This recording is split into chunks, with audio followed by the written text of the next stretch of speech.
Dans la vie, il y a des putains de coquilles vides et des homards. Alors là, le frérot, il va se demander derrière son écran, qu'est-ce qu'il raconte ce singe? Tout ça pour dire que aujourd'hui, on va parler des gens qui savent et des gens qui savent pas. Les coquilles vides, qui n'ont rien à proposer, et les homards, qui sont des putains de giga-tchad. J'essaye de tenir un putain de rythme de vidéo, une vidéo par semaine, je sais pas si je vais m'y tenir, mais en attendant, je fais les efforts pour, et aujourd'hui, j'aimerais bien avoir une démarche un peu plus philosophique que d'habitude. On a eu beaucoup de vlogs, on a eu... c'est tout, puisque j'ai fait 3 vidéos. Mais du coup, je me disais, cette semaine, j'aimerais bien parler. Parce que beaucoup me connaissent parce que je suis vidéaste. Certains me connaissent par le sport, certains me connaissent d'avant. Mais très peu savent que j'estime avoir de la réflexion, j'estime avoir des connaissances, j'estime avoir un esprit critique. Et aujourd'hui, j'aimerais bien qu'on puisse discuter, toi et moi. Ouais, ça devient solennel là, je te dis toi et moi. Donc j'ai préparé plusieurs sujets de discussion et le premier, parce que en 2026, il faut avouer que j'ai pu apprendre pas mal de choses.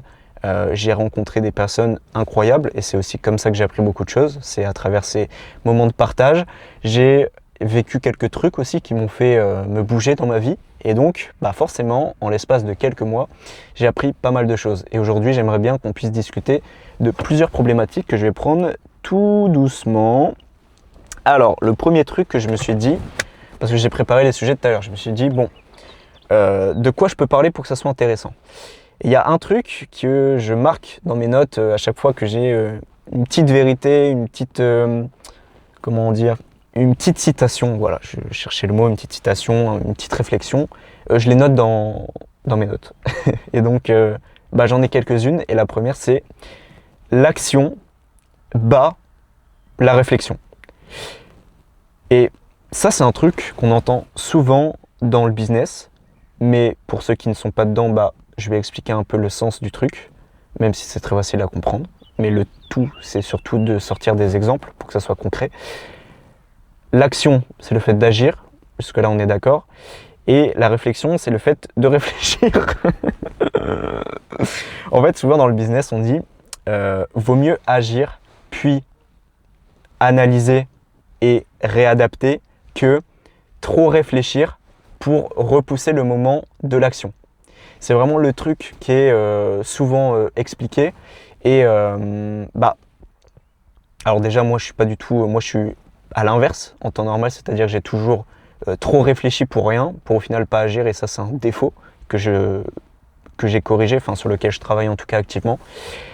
Et bref, au-delà de ça, c'est pas juste dans le business en fait, c'est que je pense que dans la vie, on est trop à trop réfléchir, et je pense que c'est aussi dû à notre temps, à notre ère, dans laquelle on a peur de l'échec, on a peur d'être jugé, et souvent ça nous porte à faire des choix sur lesquels on réfléchit trop, on essaye de faire quelque chose de parfait à défaut d'agir maintenant.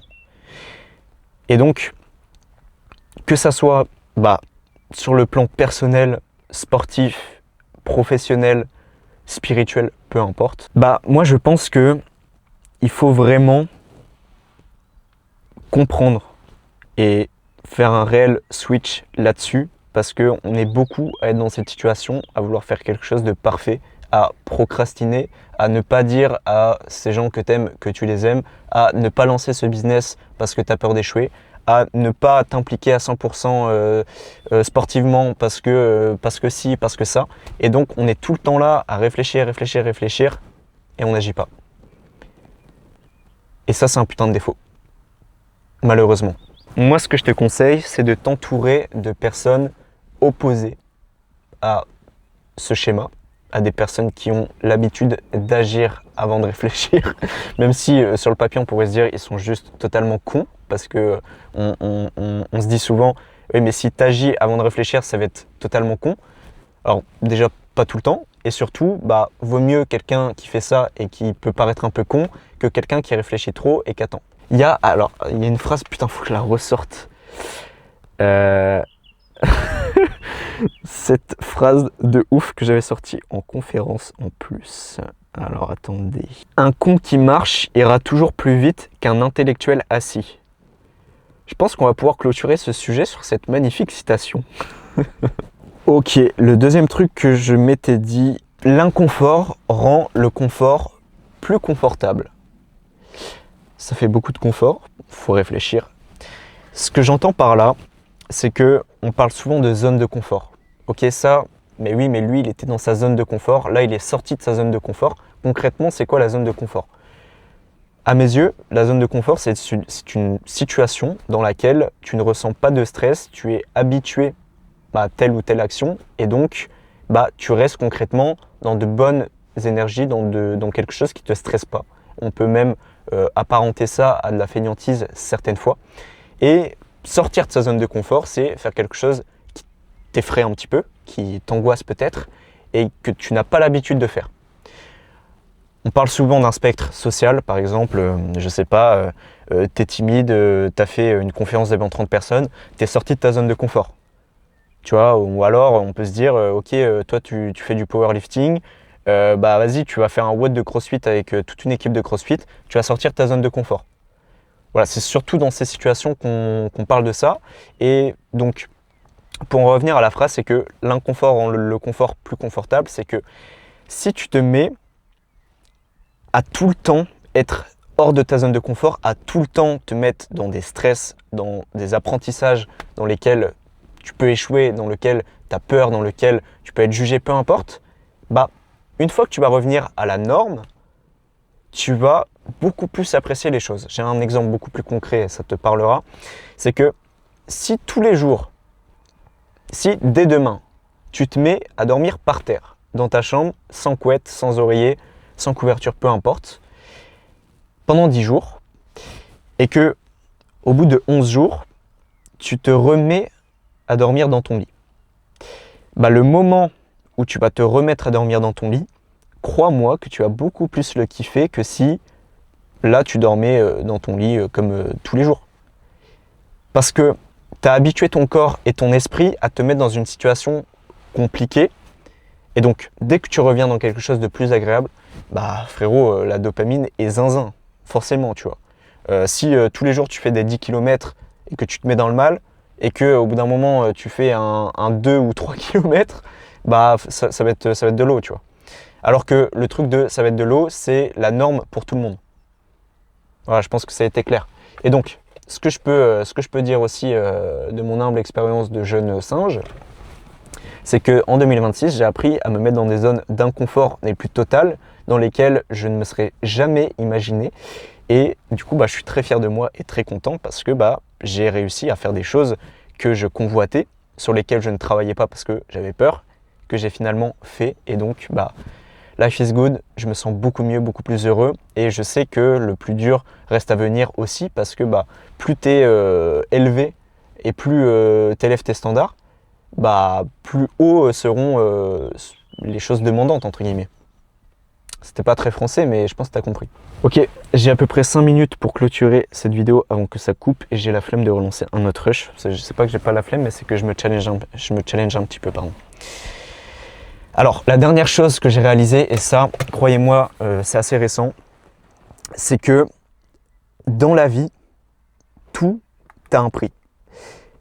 Tout est un marché et je pense qu'il est important de mesurer le prix à payer dans chaque situation.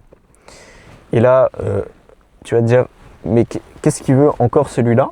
Il n'arrête pas, ça fait 25 minutes qu'il me saoule avec ses phrases philosophiques, peut-être. En fait, j'ai réalisé dernièrement que tu fais tout le temps des choix de vie. C'est à part ceux qui sont dans l'inaction et qui ont une misérable vie malheureusement misquine. Mais si tu fais un peu des trucs dans ta vie, tu vas faire des choix. Et un choix, par définition, n'est ni bon ni mauvais puisque c'est un choix et qu'il y a toujours une part dans laquelle peut-être que tu vas payer un prix. C'est-à-dire, si je te prends par exemple quelqu'un qui voyage énormément, il va kiffer parce qu'il voyage beaucoup. Le prix à payer, c'est qu'il va peut-être moins voir ses proches, sa famille et il ne pourra pas avoir une routine. Si je te prends quelqu'un qui lock-in, c'est-à-dire qui se concentre énormément sur le business. Bah, peut-être que sur le sport, il pourra moins performer. Peut-être que socialement, il va devoir plus s'isoler que la norme. Et donc, c'est ça le prix à payer. C'est que pour avoir quelque chose, tu as toujours un prix à payer. Toujours. Un athlète de haut niveau en boxe va passer ses journées à s'entraîner d'une intensité folle. Il va se couper du monde dans certaines phases. Et donc le prix à payer pour être champion de boxe est énorme. Et d'ailleurs, c'est pour ça qu'on met autant de respect sur quelqu'un qui est champion de boxe. C'est parce que on connaît les sacrifices. Même si on ne les a pas vécus, on s'imagine et on distingue très bien que ce mec a dû faire des putains de sacrifices. En tout cas, ceux qui ont un minimum de réflexion. C'est ça qui force le respect, c'est que les choses les plus dures à avoir sont les plus respectées, ce qui est normal.